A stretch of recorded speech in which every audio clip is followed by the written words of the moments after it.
ಶಿವಮೊಗ್ಗ ಜಿಲ್ಲೆಯ ಶಿಕಾರಿಪುರ ತಾಲೂಕಿನ ಬಳ್ಳಿಗಾವೆಯಲ್ಲಿ ಹುಟ್ಟಿದಂತಹ ಅಲ್ಲಮ್ಮ ಪ್ರಭು ಅವರು ಯೌವನದಲ್ಲಿ ವಿರಕ್ತಿಯನ್ನ ಹೊಂದಿದ್ರು. ಆ ಪಂಚೇಂದ್ರಿಯಗಳನ್ನ ನಮ್ಮ ಹದ್ದುಬಸ್ತಿನಲ್ಲಿ ಇಟ್ಕೊಳ್ಳಿಲ್ಲ ಅಂದ್ರೆ ಅದು ನಮ್ಮ ಒಂದು ಅನಾಹುತಕ್ಕೆ ಅಂದ್ರೆ ತೊಂದರೆಗೆ ಕಾರಣವಾಗುತ್ತೆ.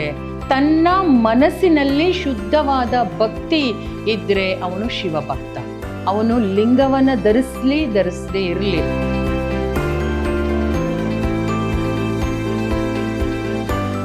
ಎಲ್ಲರಿಗೂ ನಮಸ್ಕಾರ. ನಾನು ಸವಿತಾ ಎಪಿ, ಕನ್ನಡ ಉಪನ್ಯಾಸಕಿ, ವಿದ್ಯಾಶ್ರಮ ಪದವಿ ಪೂರ್ವ ಕಾಲೇಜು, ಮೈಸೂರು. ಪ್ರೀತಿಯ ವಿದ್ಯಾರ್ಥಿಗಳೇ, ಇಂದು ನಾವು ಪ್ರಥಮ PUCಗೆ ಸಂಬಂಧಪಟ್ಟ ಹಾಗೆ ಕಾವ್ಯ ಭಾಗ 2ರಲ್ಲಿ ವಚನಗಳ ಬಗ್ಗೆ ತಿಳಿದುಕೊಳ್ಳೋಣ. ವಚನ ಸಾಹಿತ್ಯ ಸುಮಾರು 12ನೇ ಶತಮಾನದಲ್ಲಿ ನಾವು ಈ ವಚನ ಸಾಹಿತ್ಯಗಳನ್ನು ತಿಳ್ಕೊಳ್ತೀವಿ. ವಚನ ಸಾಹಿತ್ಯದಲ್ಲಿ ನಮಗೆ ಗೊತ್ತಿರೋ ಹಾಗೆ ವಚನಕಾರರು ಅಲ್ಲಮ್ಮ ಪ್ರಭು, ಬಸವಣ್ಣ, ಹಾಗೆ ಕವಯತ್ರಿ, ವಚನಗಾರ್ತಿಯಾಗಿ ಅಕ್ಕಮಹಾದೇವಿಯನ್ನ ಕೂಡ ನಾವು ತಿಳ್ಕೊಳ್ತೀವಿ. ಈಗ ಪ್ರಸ್ತುತ ನಿಮ್ಮ ಈ ಒಂದು ತರಗತಿಯಲ್ಲಿ ಮೊದಲಿಗೆ ನಾವು ಅಲ್ಲಮ್ಮ ಪ್ರಭುವಿನ ಬಗ್ಗೆ ತಿಳ್ಕೊಳ್ಳೋಣ. ವಚನಗಳಲ್ಲಿ 3 ವಚನಕಾರರ ವಚನಗಳನ್ನ ನಿಮಗೆ ಪ್ರಸ್ತುತ ಪಾಠ್ಯದಲ್ಲಿ ಕೊಟ್ಟಿದ್ದಾರೆ. ಮೊದಲು ಅಲ್ಲಮ್ಮ ಪ್ರಭು ಅವರದು, ಮುಂದೆ ಗಟ್ಟಿವಾಳಯ್ಯ, ಹಾಗೆ ಅಕ್ಕ ಮಹಾದೇವಿ. ಈ 3 ವಚನಕಾರರ ವಚನಗಳನ್ನ ಕೊಟ್ಟಿದ್ದಾರೆ. ಮೊದಲಿಗೆ ನಾವು ಇಂದಿನ ಈ ತರಗತಿಯಲ್ಲಿ ಅಲ್ಲಮ್ಮ ಪ್ರಭು ಅವರು ಬರೆದಿರುವಂತ ವಚನಗಳ ಬಗ್ಗೆ ತಿಳಿದುಕೊಳ್ಳೋಣ. ಬನ್ನಿ, ಅಲ್ಲಮ್ಮ ಪ್ರಭು ಅವರ ಒಂದು ಕಿರು ಪರಿಚಯವನ್ನ ಮಾಡಿಕೊಳ್ಳೋಣ. ಶಿವಮೊಗ್ಗ ಜಿಲ್ಲೆಯ ಬಳ್ಳಿಗಾವೆ ಇವನ ಜನ್ಮಸ್ಥಳ.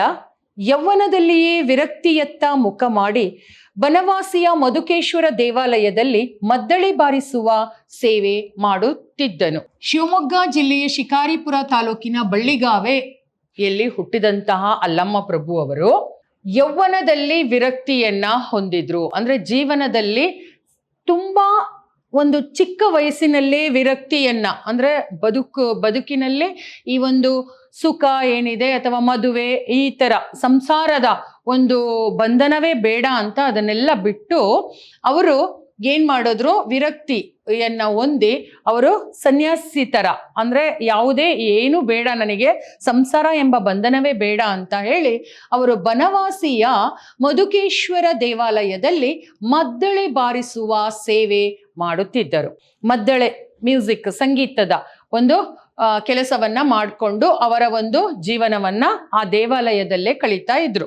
ಶಿವನ ಧ್ಯಾನದಲ್ಲಿ ಆಸಕ್ತನಾಗಿ ಆಳವಾದ ಆತ್ಮಚಿಂತನೆ ನಡೆಸಿ ತನ್ನ ಕಾಣ್ಕೆಯನ್ನು ವಚನಗಳಲ್ಲಿ ಪ್ರಕಟಿಸಿದ್ದಾನೆ.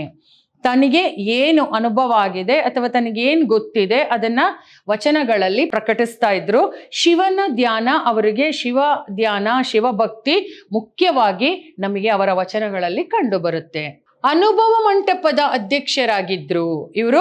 ಅನುಭವ ಮಂಟಪದ ಅಧ್ಯಕ್ಷರಾಗಿದ್ರು. ಬಸವಣ್ಣನವರ ಅನುಭವ ಮಂಟಪ, ಆ ಅನುಭವ ಮಂಟಪದ ಅಧ್ಯಕ್ಷರಾಗಿ ಕೆಲಸ ಮಾಡಿದ್ರು. ಅವರ ಜೊತೆ ಆದ್ರೆ ಅಕ್ಕಮಹಾದೇವಿ, ಹಾಗೆ ಬಸವಣ್ಣ, ಚನ್ನಬಸವಣ್ಣ, ಸಕಲೇಶ ಮಾದರಸ ಮುಂತಾದ ಶರಣರಿಗೆ ಮಾರ್ಗದರ್ಶಕರಾಗಿದ್ರು. ಸೊ ಈ ಅಲ್ಲಮ್ಮ ಪ್ರಭು ಅವರು 12ನೇ ಶತಮಾನದ ಒಂದು ಮೊದಲಿಗ ಅಂತಾನು ಹೇಳ್ತಾರೆ. ಆ ಒಂದು ಅಲ್ಲಮ್ಮ ಪ್ರಭು ಅವರು ಅನುಭವ ಮಂಟಪದ ಅಧ್ಯಕ್ಷರಾಗಿ ಉಳಿದ ಎಲ್ಲಾ ಶರಣರಿಗೆ ಮಾರ್ಗದರ್ಶನವನ್ನ ನೀಡಿಕೊಂಡು ಆ ಒಂದು ಕೆಲಸವನ್ನ, ವಚನಗಳನ್ನ ಬರಿತಾ ಅವರು ತಮ್ಮ ಜೀವನವನ್ನ ನಡೆಸ್ತಾ ಇದ್ರು. ಹೀಗೆ ಇವರು ಗುಹೇಶ್ವರ ಎಂಬ ಅಂಕಿತ ನಾಮದಿಂದ ತಮ್ಮ ವಚನಗಳನ್ನ ಬರಿತಾ ಇದ್ರು. ನೋಡಿ, ಅಲ್ಲಮ್ಮ ಪ್ರಭುವಿನ ವಚನಗಳು ಪ್ರತಿಭಟನಾತ್ಮಕ, ವಿಚಾರಾತ್ಮಕ ಹಾಗೂ ವಿಮರ್ಶಾತ್ಮಕ ಅಂಶಗಳನ್ನು ಒಳಗೊಂಡು ಸತ್ಯಾನ್ವೇಷಣೆಯ ದಾರಿಯ ಕಡೆಗೆ ಹೋಗುತ್ತೆ ಅವರ ವಚನಗಳು. ಅಂದ್ರೆ ಅವರ ವಚನಗಳಲ್ಲಿ ನಾವು ಮುಖ್ಯವಾಗಿ ಏನೇನನ್ನ ಕಾಣ್ತೀವಿ ಅಂದ್ರೆ ಪ್ರತಿಭಟನಾತ್ಮಕ, ವಿಚಾರಾತ್ಮಕ, ವಿಮರ್ಶಾತ್ಮಕ ವಿಚಾರಗಳು ಗಳ ಬಗ್ಗೆ ಅಂಶಗಳನ್ನು ಒಳಗೊಂಡು ಸತ್ಯಾನ್ವೇಷಣೆಯ ದಿಕ್ಕಿನ ಕಡೆಗೆ ಅದು ನಮ್ಮನ್ನ ಕೊಂಡೊಯ್ಯುತ್ತದೆ. ಅಂದ್ರೆ ಅಲ್ಲಿ ಸಮಾಜದಲ್ಲಿ ನಡೆಯುವಂತಹ ಸತ್ಯದ ಘಟನೆಗಳು ಹಾಗೂ ಏನೇನು ಬೇಡದ್ ನಡೆಯುತ್ತೋ ಆ ವಿಚಾರಗಳನ್ನ ಅವರು ತಮ್ಮ ವಚನಗಳಲ್ಲಿ ಎತ್ತಿ ತೋರಿಸ್ತಾ ಇದ್ರು. ಇಂತಹ ಸಂದರ್ಭದಲ್ಲಿ ಅವನ ವಾಕ್ಯ ಉಕ್ತಿ ಹಾಗೂ ಪದಪ್ರಯೋಗಗಳು ನೇರವಾಗಿರುತ್ತವೆ. ಹೇಳಲಿಚ್ಛಿಸಿದ್ದನ್ನು ಅಳುಕದೆ ಹೇಳುವುದು ಇವನ ವಚನಗಳ ವೈಶಿಷ್ಟ್ಯ. ತಾನು ಪಡೆದ ಲೋಕಾನುಭವವನ್ನು ಇತರರಿಗೆ ಹಂಚುವ ಪ್ರಯತ್ನ ಮಾಡಿದ್ದಾನೆ. ಅಂದ್ರೆ ಇವರ ವಚನಗಳಲ್ಲಿ ನೇರವಾಗಿ ಅವರು ನುಡಿತಾ ಇದ್ರು, ನಿಷ್ಠೂರವಾಗಿ ಹೇಳ್ತಾ ಇದ್ರು. ಹೇಳ್ಬೇಕಾಗಿರೋದನ್ನ ನೇರವಾಗಿ ಜನರ ಮನಸ್ಸಿಗೆ ಮುಟ್ಟುವಂತೆ ವಚನಗಳಲ್ಲಿ ವ್ಯಕ್ತಪಡಿಸ್ತಾ ಇದ್ರು. ಹಾಗೆ ಅವರಿಗೆ ಆದಂತ ಲೋಕದ ಅನುಭವಗಳನ್ನ ಕೂಡ ತಮ್ಮ ವಚನಗಳಲ್ಲಿ ಅವರು ಹೇಳ್ತಾ ಇದ್ರು, ಪ್ರಕಟಿಸ್ತಾ ಇದ್ರು, ವ್ಯಕ್ತಪಡಿಸ್ತಾ ಇದ್ರು ಅಂತ ಹೇಳ್ತಾರೆ. ಇದಿಷ್ಟು ಅಲ್ಲಮ ಪ್ರಭುವಿನ ಬಗ್ಗೆ ಒಂದು ಚಿಕ್ಕದಾದಂಥ ಪುಟ್ಟದಾದಂಥ ಒಂದು ಪರಿಚಯ. ಈಗ ಈ ಅಲ್ಲಮ ಪ್ರಭು ಅವರು ಬರೆದಿರುವಂತಹ ವಚನ 3 ಪಂಕ್ತಿಯಲ್ಲಿದೆ, ಅಂದ್ರೆ 3 ಪ್ಯಾರಾಗ್ರಾಫ್ ಅಲ್ಲಿ ಬರುತ್ತೆ. ಆ 3 ಪ್ಯಾರಾಗ್ರಾಫ್ ಅಲ್ಲೂ ಏನೇನು ವಿಚಾರಗಳು, ಯಾವ ಅಂಶಗಳು ಅಡಗಿದೆ ಅಂತ ಒಂದು ಮೇಲ್ನೋಟಕ್ಕೆ ನೋಡೋಣ. ದೇಹವನ್ನು ಬಂಡಿಗೆ ಹೋಲಿಸಿ ಅದನ್ನು ಆಳಲು ಪ್ರಯತ್ನ ಮಾಡುವ ಪಂಚೇಂದ್ರಿಯಗಳನ್ನು ಹದ್ದುಬಸ್ತಿನಲ್ಲಿ, ನೋಡಿ ಹದ್ದುಬಸ್ತಿನಲ್ಲಿ ಅಂದ್ರೆ ಕಂಟ್ರೋಲ್ನಲ್ಲಿ ಇಡದಿದ್ದರೆ ಅನಾಹುತಕ್ಕೆ ಆಹ್ವಾನವಿತ್ತಂತೆ. ಅಂದ್ರೆ ನಮ್ಮ ದೇಹವನ್ನ ಆ ಮೊದಲ ಒಂದು ಪ್ಯಾರಾಗ್ರಾಫ್ ಅಲ್ಲಿ ನಾವೇನು ವಚನದಲ್ಲಿ ನೋಡ್ತೀವಿ ಅನ್ನೋ ಒಂದು ವಿಚಾರ ಅಂದ್ರೆ ಮುಖ್ಯ ಅಂಶ ಅಂದ್ರೆ ನಮ್ಮ ದೇಹವನ್ನ ಅಲ್ಲಮ ಪ್ರಭು ಅವರು ಒಂದು ಬಂಡಿಗೆ ಅಂದ್ರೆ ಗಾಡಿಗೆ, ಎತ್ತಿನ ಒಂದು ಬಂಡಿ ಏನಿದೆಯೋ ಅದಕ್ಕೆ ಹೋಲಿಸಿ ಬರೆದಿದ್ದಾರೆ. ಅದನ್ನ ನಡೆಸುವವರು ಪಂಚೇಂದ್ರಿಯಗಳು, ಪಂಚ ಇಂದ್ರಿಯಗಳು. ಆ ಪಂಚೇಂದ್ರಿಯಗಳು ಯಾವುದು ಅಂತ ಆ ಪಾಠದಲ್ಲಿ ಮುಂದೆ ವಚನದಲ್ಲಿ ಹೇಳ್ಕೊಡ್ತೀನಿ ನೋಡಿ. ಆ ಪಂಚೇಂದ್ರಿಯಗಳನ್ನ ನಮ್ಮ ಹದ್ದುಬಸ್ತಿನಲ್ಲಿ ಇಟ್ಕೊಳ್ಳಿಲ್ಲ ಅಂದ್ರೆ ಅದು ನಮ್ಮ ಒಂದು ಅನಾಹುತಕ್ಕೆ ಅಂದ್ರೆ ತೊಂದರೆಗೆ ಕಾರಣವಾಗುತ್ತೆ.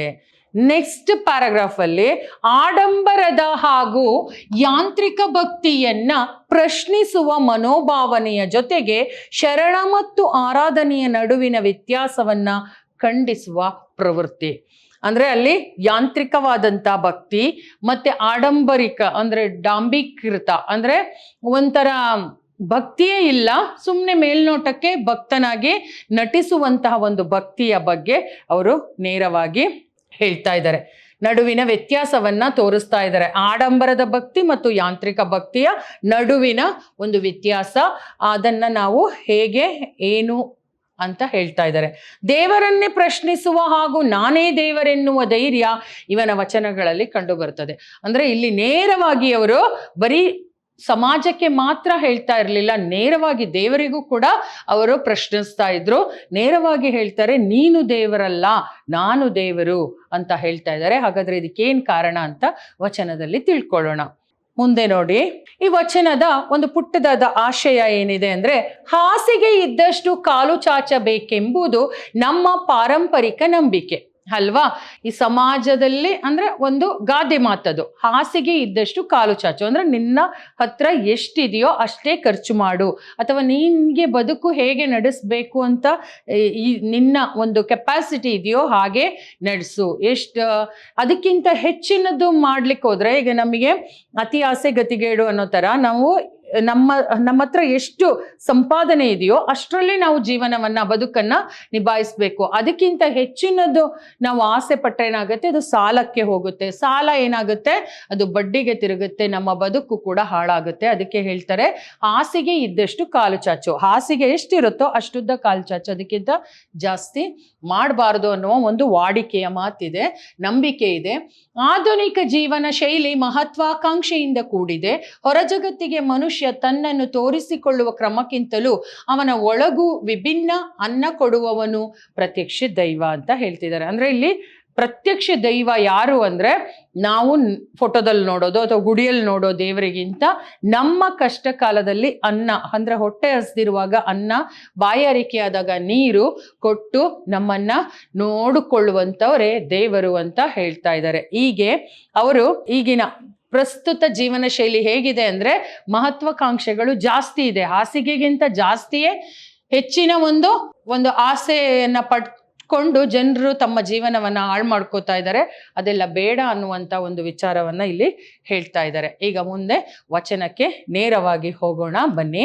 ನಮ್ಮ ಅಲ್ಲಮ ಪ್ರಭು ಅವರು ಬರೆದಿರುವಂತಹ ಮೊದಲ ವಚನ ಇದು.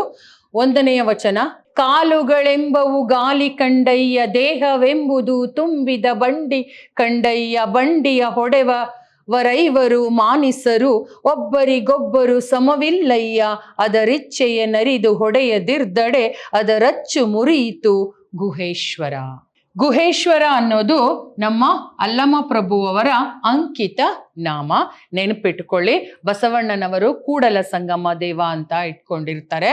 ಅಕ್ಕ ಮಹಾದೇವಿಯವರದು ಚೆನ್ನ ಮಲ್ಲಿಕಾರ್ಜುನ. ಹಾಗೆ ಗುಹೇಶ್ವರ ಅನ್ನೋದು ಅಲ್ಲಮ ಪ್ರಭುವವರ ಅಂಕಿತ. ಕಾಲುಗಳೆಂಬುವು ಗಾಲಿ ಕಂಡಯ್ಯ. ಗಾಲಿ ಅಂದ್ರೆ ಚಕ್ರ, ದೇಹವೆಂಬುದು ತುಂಬಿದ ಬಂಡಿ ಕಂಡಯ್ಯ. ಬಂಡಿ ಅಂದ್ರೆ ಗಾಡಿ. ಬಂಡಿಯ ಹೊಡೆವ ರೈವರು ಮಾನಿಸರು. ಮಾನಿಸರು ಅಂದ್ರೆ ಯಾರು?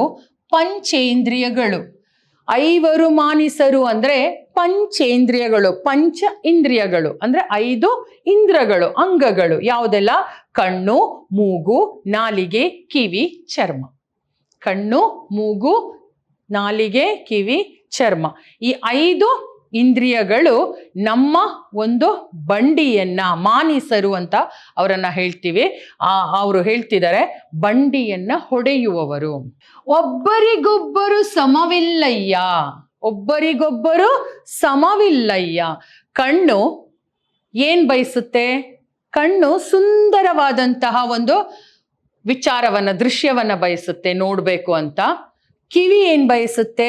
ನಮ್ಮ ಕಿವಿ ಏನ್ ಬಯಸುತ್ತೆ ಅಂದ್ರೆ ಚೆನ್ನಾಗಿರೋದನ್ನ, ಮಧುರವಾದ ಒಂದು ವಿಚಾರಗಳನ್ನ ಕೇಳಬೇಕು ಅಂತ ಬಯಸುತ್ತೆ. ನಾಲಿಗೆ ರುಚಿಯನ್ನ ಬಯಸುತ್ತೆ. ಹಾಗೆ ಮೂಗು ಸುವಾಸನೆಯನ್ನ ಬಯಸುತ್ತೆ. ಹಾಗೆ ಚರ್ಮ ಒಂದು ಸ್ಪರ್ಶ, ಮೃದುವಾದಂತ ಒಂದು ಸ್ಪರ್ಶವನ್ನ ಬಯಸುತ್ತೆ.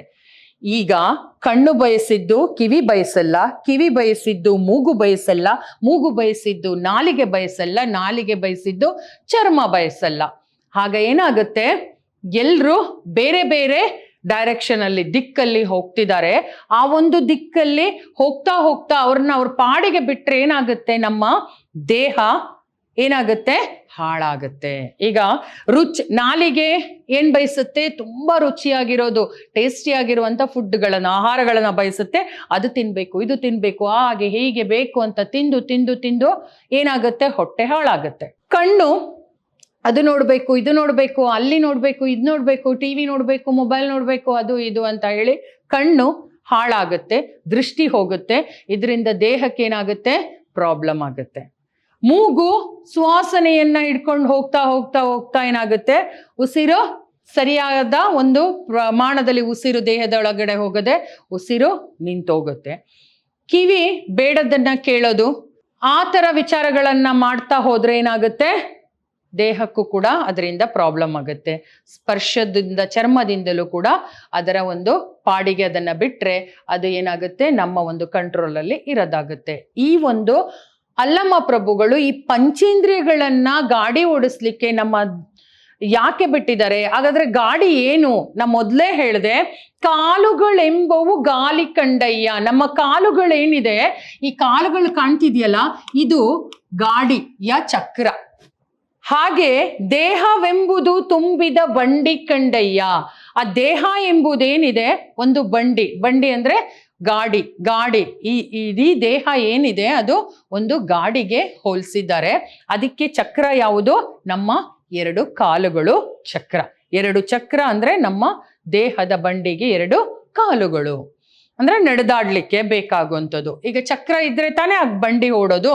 ಬಂಡಿಯ ಹೊಡೆವ ರೈವರು ಮಾನಿಸರು. ಹೊಡೆವ ರೈವರು ಅಂದ್ರೆ ಬಂಡಿಯನ್ನ ಓಡಿಸುವವರು. ಈಗ ಆ ಬಂಡಿಯನ್ನ, ಎತ್ತಿನ ಬಂಡಿಯನ್ನ ಓಡಿಸುವ ಒಬ್ಬ ಮನುಷ್ಯ ಇರ್ತಾನಲ್ವಾ, ಒಬ್ಬನೇ ಇರೋದು. ಅವನ ಪಾಡಿಗೆ ಅವನ ಒಂದು ಕಂಟ್ರೋಲಲ್ಲಿ ಅದನ್ನ ಓಡಿಸ್ಕೊಂಡು ಸರಿಯಾದ ದಾರಿಯಲ್ಲಿ, ಸರಿಯಾದ ದಿಕ್ಕಿನಲ್ಲಿ ಓಡಿಸಿ ಸರಿಯಾದ ಗುರಿಯನ್ನ ಮುಟ್ಟುತ್ತಾನೆ. ಯಾವ ಸ್ಥಳಕ್ಕೆ ಹೋಗ್ಬೇಕು ಅಲ್ಲಿಗೆ ಮುಟ್ಟಿಸ್ತಾನೆ. ಅದೇ 5-6 ಜನರ ಬಂಡಿಯನ್ನ ಓಡಿಸಿದ್ರೆ ಏನಾಗುತ್ತೆ? ಅಯ್ಯೋ, ನನಗೆ ಈ ದಿಕ್ಕಿನಲ್ಲಿ ಹೋಗ್ಬೇಕು, ಪೂರ್ವ ದಿಕ್ಕಿನಲ್ಲಿ, ಇನ್ನೊಬ್ಬ ಅಂತಾನೆ ಪಶ್ಚಿಮಕ್ಕೆ, ಇನ್ನೊಬ್ಬ ಅಂತಾನೆ ಉತ್ತರಕ್ಕೆ, ಇನ್ನೊಬ್ಬ ಅಂತಾನೆ ದಕ್ಷಿಣಕ್ಕೆ. ಈ ತರ ದಿಕ್ಕಾಪಾಲಾಗಿ ಓಡಿದ್ರೆ ಏನಾಗುತ್ತೆ? ಆ ಬಂಡಿ ಮುರಿದೋಗುತ್ತೆ ಅಲ್ವಾ? ಚಕ್ರ ಬೇರೆ ಬೇರೆ ಆಗುತ್ತೆ. ಅದೇ ತರ ನಮ್ಮ ದೇಹ ಎಂಬ ಬಂಡಿಯನ್ನ ಓಡಿಸ್ಲಿಕ್ಕೆ ಒಬ್ಬ ಅಲ್ಲ 5 ಜನ ಮಾನಿಸರಿದ್ದಾರೆ. ಎಷ್ಟು ಜನ? 5. ಒಂದು ಕಣ್ಣು, ಒಂದು ಕಿವಿ, ಒಂದು ಮೂಗು, ಒಂದು ನಾಲಿಗೆ, ಒಂದು ಚರ್ಮ. ಆ 5 ಜನರು 5 ದಿಕ್ಕಿನಲ್ಲಿ ಓಡ್ತಾರೆ. ಅಂದ್ರೆ ಬೇರೆ ಬೇರೆ ಅವರದೇ ಒಂದು ಇಚ್ಛೆಗೆ. ಒಬ್ಬರಿಗೊಬ್ಬರು ಸಮವಿಲ್ಲಯ್ಯ. ಅವರು ಒಬ್ರಿಗೊಬ್ರು 5 ಜನರು ಒಬ್ರಿಗೊಬ್ರು ಸಮ ಇಲ್ಲ ಅಂತ ಹೇಳಿ ಏನ್ ಮಾಡಕ್ಕಾಗುತ್ತೆ? ಅದರಿಚ್ಛೆಯನರಿದು. ಅದರಿಚ್ಛೆ ಅಂದ್ರೆ ಅದರ ಒಂದು ಇಚ್ಛೆ, ಅದಕ್ಕೆ ಇಚ್ಛೆ ಪಟ್ಟಾಗೆ ನಾವು ಅದನ್ನ ಬಿಟ್ಟು ಬಿಡಬಾರ್ದು. ಇಷ್ಟಪಟ್ಟಾಗೆ ಹೊಡೆಯದಿರ್ದಡೆ ಅಂದ್ರೆ ಹೊಡೆಯದಿರ್ದಡೆ, ಆ ಒಂದು ಪಂಚೇಂದ್ರಿಯಗಳಿಗೆ ಇಷ್ಟಪಟ್ಟಾಗೆ ಓಡಿಸ್ಕೋ ಅಂತ ಹೇಳಿ ಬಿಟ್ಬಿಟ್ರೆ ನಮ್ಮ ದೇಹ ಹಾಳಾಗುತ್ತೆ. ಏನಾಗುತ್ತೆ? ಅಚ್ಚು ಅಂದ್ರೇನು?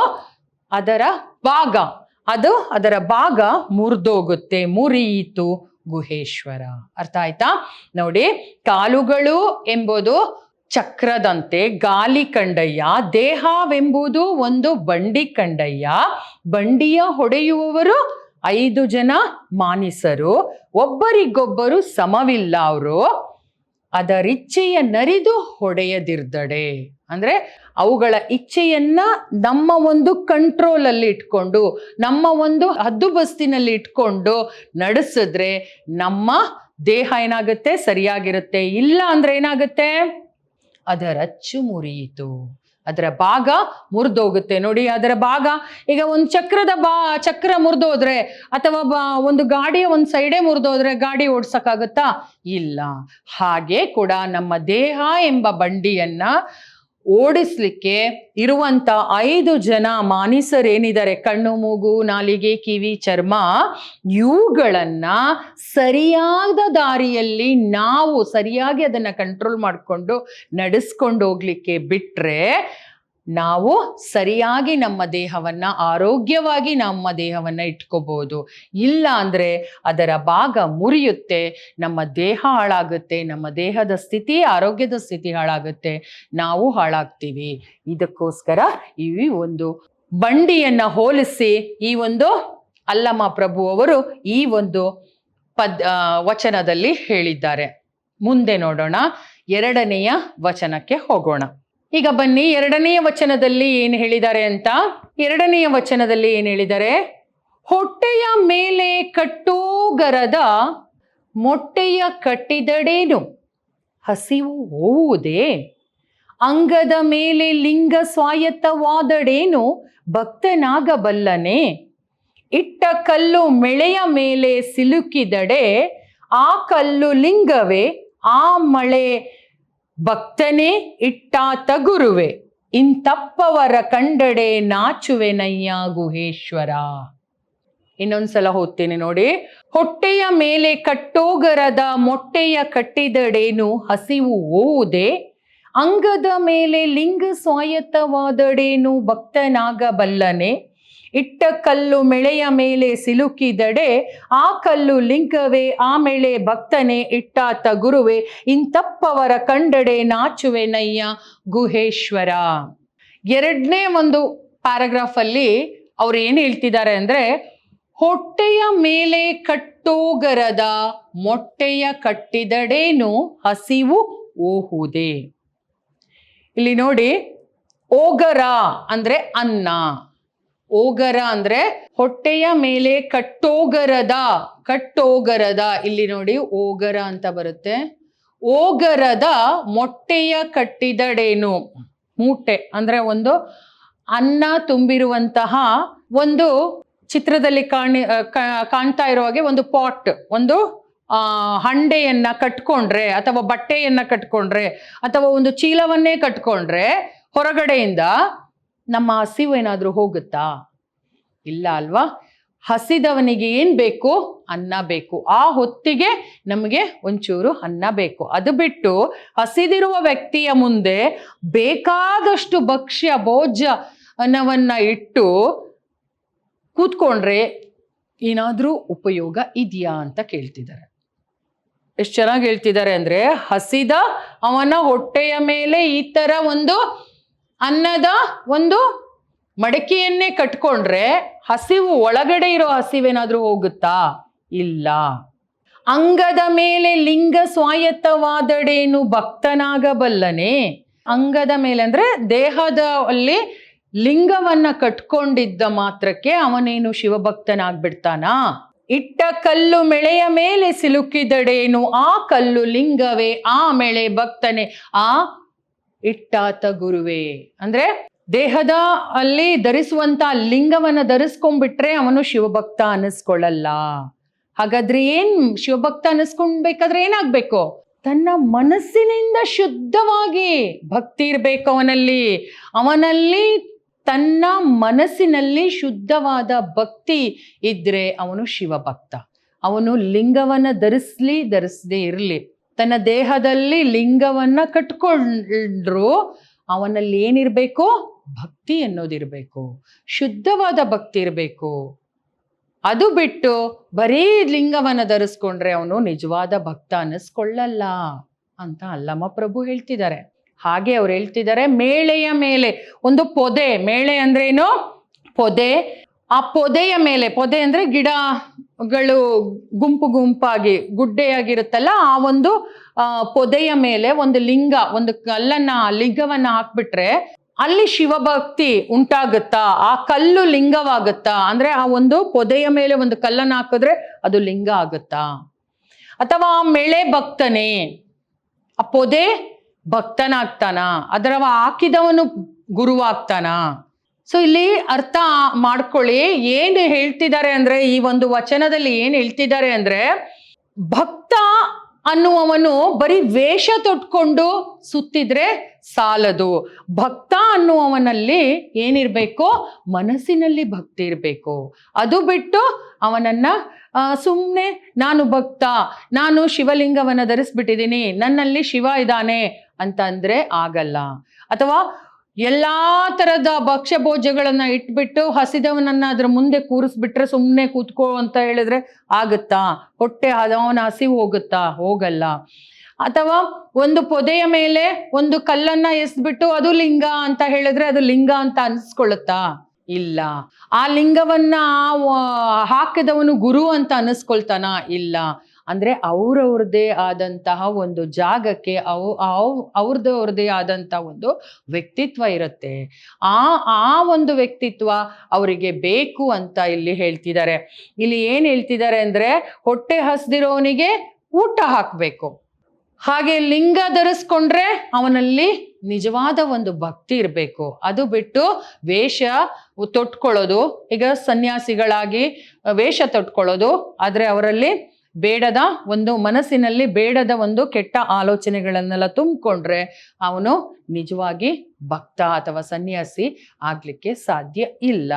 ಆದ್ರಿಂದ ಇಲ್ಲಿ ಮೇಲ್ನೋಟಕ್ಕೆ ಭಕ್ತ ಅಂತ ಅನ್ನಿಸ್ಕೊಳ್ಳೋದನ್ನ ಬಿಟ್ಟು ಮನಸ್ಸಿನಿಂದ ಶುದ್ಧವಾಗಿ ನಾವು ಏನು ಮಾಡಬೇಕು? ಭಕ್ತ ಅನ್ನಿಸ್ಕೋಬೇಕು, ಭಕ್ತಿಯನ್ನ ತೋರಿಸ್ಬೇಕು, ಶಿವನಲ್ಲೇ ಒಂದು ನಿಜವಾದ ಭಕ್ತಿಯನ್ನ ತೋರಿಸ್ಬೇಕು.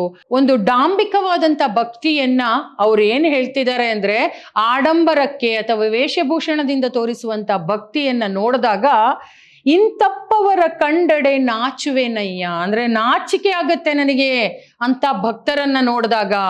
ನಾನು ಶಿವಲಿಂಗ ಧರಿಸಿದ್ದೀನಿ, ನಾನು ಶಿವಭಕ್ತ ಅಲ್ಲ.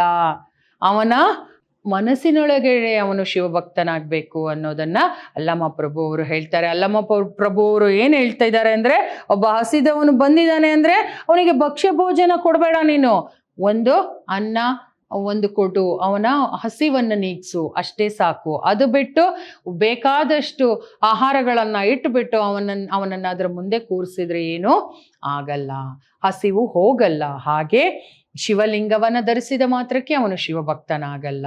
ಕಲ್ಲು ಅಂತ ಒಂದು ಪೊದೆಯ ಮೇಲೆ ಎಸೆದು ಬಿಟ್ರೆ ಅದು ಶಿವ ಲಿಂಗ ಅಂದ್ರೆ ಅದು ಶಿವಲಿಂಗ ಆಗಲ್ಲ, ಗುರು ಅಂತ ಅನ್ನಿಸ್ಕೊಳ್ಳಲ್ಲ.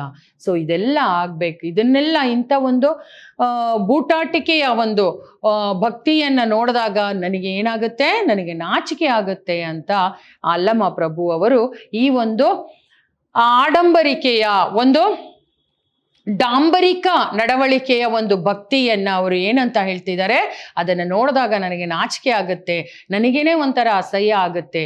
ಅದರಿಂದ ಭಕ್ತಿ ಹೇಗಿರಬೇಕು ಶಿವನಲ್ಲಿ ಅಂದ್ರೆ ಮನಶುದ್ಧತೆಯಿಂದ ಭಕ್ತಿಯನ್ನ ಮಾಡಬೇಕು ಅಂತ ಗುಹೇಶ್ವರ ಅಂದ್ರೆ ಈಶ್ವರನನ್ನ ನೆನೆಸ್ಕೊಂಡು ಈ ಒಂದು ವಚನವನ್ನ ಹೇಳ್ತಿದ್ದಾರೆ. ಅರ್ಥ ಆಯ್ತಾ? ಇದರಲ್ಲಿ ಇಷ್ಟೇ ಇರೋದು. ಇಲ್ಲಿ ಶಿವನ ಭಕ್ತ ಅನ್ನಿಸ್ಕೋಬೇಕಾದ್ರೆ ಅವನು ಮೇಲ್ನೋಟಕ್ಕೆ, ತೋರ್ಪಡಿಕೆಗೆ, ಅವನು ಬೇರೆಯವರ ಮೆಚ್ಚುಗೆ ಪಡಿಲಿಕ್ಕೆ ಅವನು ಶಿವಭಕ್ತ ಆಗಬಾರದು. ಅವನ ಒಂದು ಮನಸ್ಸಿಗೆ ಶುದ್ಧವಾಗಿ ಅಥವಾ ಅವನ ಮನಸ್ಸಿಗೆ ಒಪ್ಪಿಕೊಳ್ಳುವಂತೆ ಅವನು ಮನಶಾಂತಿಯಿಂದ ಅವನು ದೇವರಿಗೆ ಭಕ್ತನಾಗಬೇಕು ಅಂತ ಒಂದು ಭಕ್ತಿಯ ಬಗ್ಗೆ ಅವರು ಆ ಒಂದು ಆಡಂಬರಿಕೆ ಭಕ್ತಿ ಬೇಡ, ನಿರಾಡಂಬರ ಅಂದ್ರೆ ಯಾವುದೇ ಒಂದು ಆಡಂಬರಿಕೆ ಇಲ್ಲದ ಒಂದು ಭಕ್ತಿ ಆ ಶಿವನಿಗೆ ಮೆಚ್ಚುಗೆ ಆಗುತ್ತೆ ಅಂತ ಅಲ್ಲಮ ಪ್ರಭು ತೋರಿಸ್ತಾ ಇದ್ದಾರೆ. ನೆಕ್ಸ್ಟ್, ಈಗ ನೇರವಾಗಿ ಈ ಒಂದು ಪದ್ಯದಲ್ಲಿ ಅವರು ನೇರವಾಗಿ ಯಾರನ್ನ ಪ್ರಶ್ನಿಸ್ತಿದ್ದಾರೆ ಅಂದ್ರೆ ನಮ್ಮ ದೇವರನ್ನ ಪ್ರಶ್ನಿಸ್ತಿದ್ದಾರೆ ನಮ್ಮ ಅಲ್ಲಮ ಪ್ರಭು ಅವರು. ನಾ ದೇವನಲ್ಲದೆ ನೀ ದೇವನೇ, ನೀ ದೇವನಾದಡೆ ಎನ್ನನೇಕೆ ಸಲಹೆ, ಆರೈದು ಒಂದು ಕುಡಿತೆ ಉದಕವನ ನೆರೆವೆ, ಹಸಿದಾಗ ಒಂದು ತುತ್ತು ಓಗರವ ನಿಕ್ಕುವೆ, ನಾ ದೇವ ಕಾಣ ಗುಹೇಶ್ವರ.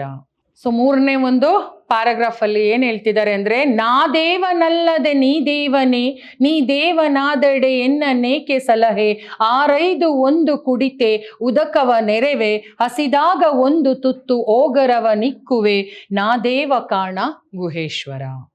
ಇಲ್ಲಿ ದೇವರಿಗೆ ಪ್ರಶ್ನೆ ನೇರವಾಗಿ ಮಾಡ್ತಿದ್ದಾರೆ, ನಾ ದೇವನಲ್ಲದೆ ನೀ ದೇವನೇ ಅಂದ್ರೆ ದೇವರು ಅಂದ್ರೆ ನಾವು ಯಾರನ್ನ ಪೂಜಿಸ್ತೀವಿ? ಮೂರ್ತಿಗಳನ್ನ ಪೂಜಿಸ್ತೀವಿ. ಅವರಿಗೆ ಜೀವ ಇರುತ್ತಾ? ಗೊತ್ತಿಲ್ಲ. ದೇವರನ್ನ ಕಂಡಿದೀವಾ? ಗೊತ್ತಿಲ್ಲ. ಅದೆಲ್ಲ ಒಂದು ನಂಬಿಕೆ ಅಷ್ಟೇ. ನಾವು ದೇವರು ಅಂತ ಯಾರನ್ನ ಅನ್ನಿಸ್ಕೋಬೇಕು, ಹೇಳಬೇಕು ಅಂದ್ರೆ ಕಷ್ಟದಲ್ಲಿದ್ದಾಗ ಸಹಾಯ ಮಾಡುವಂತ ವ್ಯಕ್ತಿಗಳೇ ನಮಗೆ ದೇವರು. ಆ ಒಂದು ರೂಪದಲ್ಲೇ ದೇವರಿದ್ದಾನೆ ಅಂತ ನಾವು ಅನ್ಕೋಬೇಕು. ಇಲ್ಲಿ ಅಲ್ಲಮ ಪ್ರಭು ಅವರು ಏನ್ ಹೇಳ್ತಿದ್ದಾರೆ ಅಂದ್ರೆ, ಕವಿಗಳು ಅಂದ್ರೆ ವಚನಗಾರರು ದೇವರ ಜೊತೆ ಫೈಟಿಂಗ್ ಮಾಡ್ತಿರೋದು. ನಾನು ದೇವನು, ನೀನಲ್ಲ. ಹಾಗಾದ್ರೆ ಅಲ್ಲಮ ಪ್ರಭು ದೇವರಿಗೆ ನೀನು ದೇವ ಅಲ್ಲ, ನಾನು ದೈವ ಅಂತ ಯಾಕೆ ಹೇಳ್ತಿದ್ದಾರೆ ಅಂದ್ರೆ, ನೀ ದೇವನಾದಡೆ ಎನ್ನನೇಕೆ ಸಲಹೆ ಪ್ರಶ್ನೆ ಕೇಳ್ತಿದ್ದಾರೆ. ನೀ ದೇವನೇ ಆಗಿದ್ರೆ ನನ್ನನ್ನು ಯಾಕೆ ನೀನು ಸಲಹುತ್ತಾ ಇದ್ದ? ನನಗೇನ್ ಬೇಕು ಬೇಡಗಳನ್ನ ಬೇಗ ಯಾಕೆ ಪೂರೈಸ್ತಾ ಇಲ್ಲ ನೀನು? ನಾನೇ ಕಷ್ಟಪಟ್ಟು ಯಾಕೆ ಊಟ ಮಾಡಬೇಕು, ಅನ್ನ ಮಾಡಿ ಊಟ ಮಾಡಬೇಕು ಅಥವಾ ದುಡಿದು ಊಟ ಮಾಡಬೇಕು? ನೀನ್ ನನ್ನನ್ನು ಸಲಹಬಹುದಲ್ಲ ಅಂತ ಹೇಳ್ತಿದ್ದಾನೆ.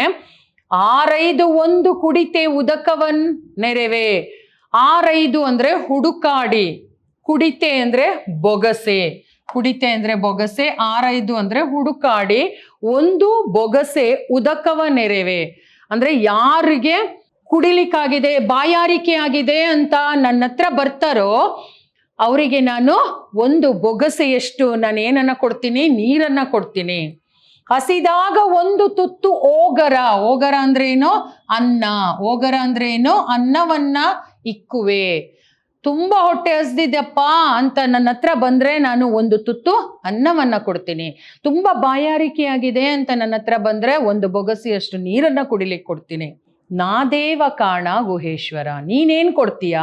ಹಸಿದು ಬಡವನಾಗಿರ್ತಾನೆ, ಅವನಿಗೆ ನೀ ಬಾಯಾರಿಕೆ ಆಗಿದೆ, ಹಸಿವಾಗಿದೆ ಅಂದ ತಕ್ಷಣ ನೀನೇನು ಅನ್ನ ಮೇಲಿಂದ ಹಾಕ್ತೀಯಾ ಅಥವಾ ದೇವಸ್ಥಾನದಿಂದ ಕೊಡ್ತೀಯಾ? ಅಥವಾ ಎಲ್ಲಿಂದ ಕೊಡ್ತೀಯಾ? ದೇವ ಅಂದ ಅವನು ಕೂಗಿ ಕರೀತಾನಲ್ಲ, ಆಗ ನಿನ್ನಿಂದ ಕೊಡಕ್ಕಾಗಲ್ಲ. ಯಾಕೆ ಅಂದ್ರೆ ನಾನು ದೇವ್ರು ಅಂತ ಯಾಕೆ ಹೇಳ್ಕೊತಿದ್ದೀನಿ ಅಂದ್ರೆ, ಹಸಿದು ಬಂದವರಿಗೆ ಅನ್ನವನ್ನ ಕೊಡ್ತೀನಿ, ಬಾಯಾರಿ ಬಂದವರಿಗೆ ನೀರನ್ನ ಕೊಡ್ತೀನಿ.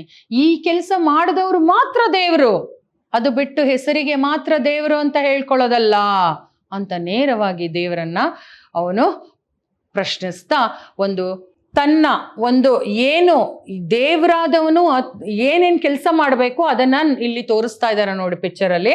ಅಂದ್ರೆ ಒಳ್ಳೆಯ ವ್ಯಕ್ತಿಗೆ ಸಹಾಯ ಮಾಡಬೇಕು, ಉಪಯುಕ್ತವಾದಂತ ಆ ಸಹಾಯವನ್ನ ತಗೊಳ್ಳುವಲಿಕ್ಕೆ ಯೋಗ್ಯವಾದವರಿಗೆ ನಾವು ಹೆಲ್ಪ್ ಅನ್ನ ಮಾಡಬೇಕು. ಮತ್ತೆ ಇಲ್ಲಿ ಏನ್ ಹೇಳ್ತಿದ್ದಾರೆ ಅಂದ್ರೆ, ಹಸಿದವರಿಗೆ ಅನ್ನ ಕೊಡ್ಬೇಕು, ನೀರು ಕೊಡ್ಬೇಕು. ಈ ಎಲ್ಲ ಕೆಲಸ ಯಾರು ಮಾಡ್ತಾರೋ ಅವರೇ ದೇವರು, ನಾನೇ ದೇವರು. ಅಲ್ಲಮ್ಮ ಪ್ರಭು ಹೇಳ್ಕೊತಿದ್ದಾರೆ, ನಾನೇ ದೇವರು, ನೀನ್ ದೇವರಲ್ಲ, ಗುಹೇಶ್ವರ ಅಂತ ಇಲ್ಲಿ ಅಲ್ಲಮ್ಮ ಪ್ರಭು ಅವರು ಹೇಳ್ತಾ ಇದ್ದಾರೆ.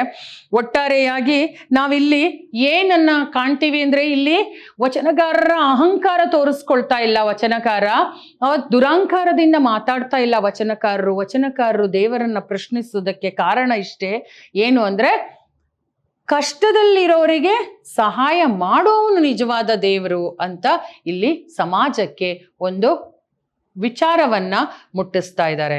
ಹೀಗೆ ವಿದ್ಯಾರ್ಥಿಗಳೇ, ನಾವು ಇಂದು ಈ 3 ವಚನಗಳ ಬಗ್ಗೆ ತಿಳ್ಕೊಂಡ್ವಿ. ಯಾವುದೆಲ್ಲ? ಮೊದಲಿಗೆ ಅವರು ಬಂಡಿಗೆ ದೇಹವನ್ನ ಹೋಲಿಸಿರೋದು, ನಂತರ ಆ ಒಂದು ಪಂಚೇಂದ್ರಿಯಗಳು ನಮ್ಮ ಒಂದು ಹದ್ದುಬಸ್ತಿನಲ್ಲಿ ಇಲ್ಲ ಅಂದ್ರೆ ನಮ್ಮ ಬಂಡಿ ಏನಾಗುತ್ತೆ? ಮುರಿದೋಗುತ್ತೆ.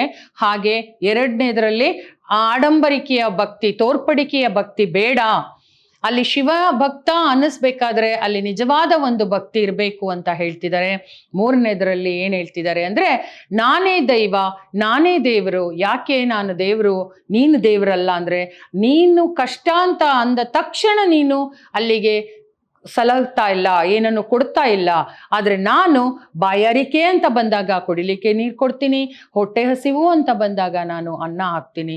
ಈ ಒಂದು ಕೆಲಸವನ್ನ ಮಾಡೋದ್ರಿಂದ ನಾನೇ ದೈವ ಅಂತ ಅವರು ಹೇಳ್ಕೊತಿದ್ದಾರೆ. ಈ ರೀತಿ ಅಲ್ಲಮ್ಮ ಪ್ರಭು ಅವರು ನೇರವಾಗಿ ಯಾರಿಗೂ ಏನು ಹೇಳದೆ, ಅಂದ್ರೆ ತನ್ನ ವಚನದಲ್ಲಿ ನೇರವಾಗಿ ಪದಗಳ ಮೂಲಕ ತಮ್ಮ ಒಂದು ವಿಚಾರಗಳನ್ನ ಸಮಾಜಕ್ಕೆ ಮುಟ್ಟಿಸುವಂತ ಕೆಲಸವನ್ನ ಮಾಡ್ತಾ ಇದ್ರು. ಹೀಗೆ ಈ ಅಲ್ಲಮ್ಮ ಪ್ರಭು ಅವರ ವಚನವನ್ನ ನಾವು ಇವತ್ತಿನ ತರಗತಿಯಲ್ಲಿ ತಿಳ್ಕೊಂಡ್ವಿ ಮಕ್ಕಳೇ. ನಾಳೆ ಮುಂದಿನ ತರಗತಿಯಲ್ಲಿ ನಾವು ಗಟ್ಟಿವಾಳಯ್ಯ ಅವರ ವಚನಗಳ ಬಗ್ಗೆ ತಿಳಿದುಕೊಳ್ಳೋಣ. ಅಲ್ಲಿಯವರೆಗೆ ಎಲ್ಲರಿಗೂ ಧನ್ಯವಾದಗಳು.